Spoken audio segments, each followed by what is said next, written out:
2024 ಲೋಕಸಭಾ ಚುನಾವಣೆಯಲ್ಲಿ ರಾಜ್ಯದ 28 ಲೋಕಸಭಾ ಕ್ಷೇತ್ರಗಳ ಪೈಕಿ ಯಾರು ಎಷ್ಟು ಸ್ಥಾನ ಗೆಲ್ಲಬಹುದು? ಈಗ ಸರ್ವೆ ಮಾಡುವಂತಿಲ್ಲ, ಆದ್ರೆ all India journalist and writers association ಒಂದು ಅಸೆಸ್ಮೆಂಟ್ ಮಾಡಿದೆ. ಹೆಚ್ಚು ಕಮ್ಮಿ ಎಲ್ಲಿ ಯಾರು ಗೆಲ್ಲಬಹುದು, ಯಾವ ಕ್ಷೇತ್ರಗಳನ್ನ ಯಾವ ಪಕ್ಷ ಗೆಲ್ಲಬಹುದು, ಎಷ್ಟು ಸ್ಥಾನಗಳನ್ನ ಯಾವ ಪಾರ್ಟಿ ಪಡಿಬಹುದು ಅನ್ನುವಂತಹ ಒಂದಷ್ಟು ಕೌತುಕದ ಪ್ರಶ್ನೆಗಳಿಗೆ ಉತ್ತರವನ್ನ ನೀಡಿದೆ. ದೇಶದ ಎಲ್ಲಾ ರಾಜ್ಯಗಳಲ್ಲಿನ ಒಂದು ಅಸೆಸ್ಮೆಂಟ್ ಅನ್ನ all India journalist and writers association ತನ್ನ ಒಂದು ರಿಸಲ್ಟ್ ಏನ್ ಕೊಟ್ಟಿದೆ, ಒಂದು ಕೈಪಿಡಿಯನ್ನ ಕೊಟ್ಟಿದೆ, 2 ಪುಟಗಳದ್ದು. ಅದರಲ್ಲಿ ಸ್ಪಷ್ಟವಾಗಿ ದಾಖಲಿಸಿದೆ. ರಾಜ್ಯದಲ್ಲಿ ಕರ್ನಾಟಕದ 28 ಲೋಕಸಭಾ ಕ್ಷೇತ್ರಗಳ ಪೈಕಿ 9 ಕಡೆ ಬಿಜೆಪಿ ಗೆಲ್ಲಬಹುದು ಅನ್ನುವಂತಹ ಸುಳಿವನ್ನ ಕೊಟ್ಟಿದೆ.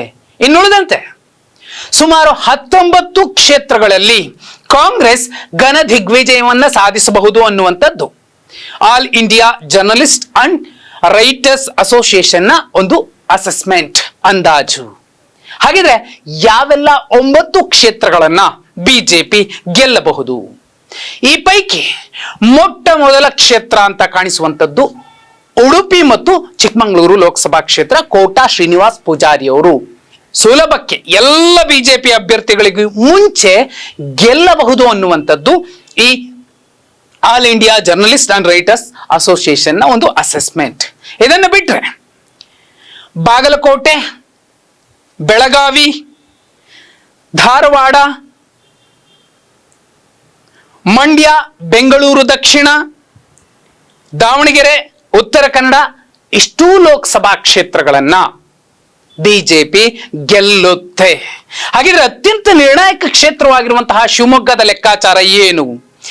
AIZWA ಪ್ರಕಾರ ಶಿವಮೊಗ್ಗದಲ್ಲಿ ಕಡಿಮೆ ಮತಗಳ ಅಂತರದಿಂದಾದರೂ ಕಾಂಗ್ರೆಸ್ ಗೆಲ್ಲಬಹುದು ಅನ್ನುವಂಥದ್ದು ಇದರ ಅಸೆಸ್ಮೆಂಟ್.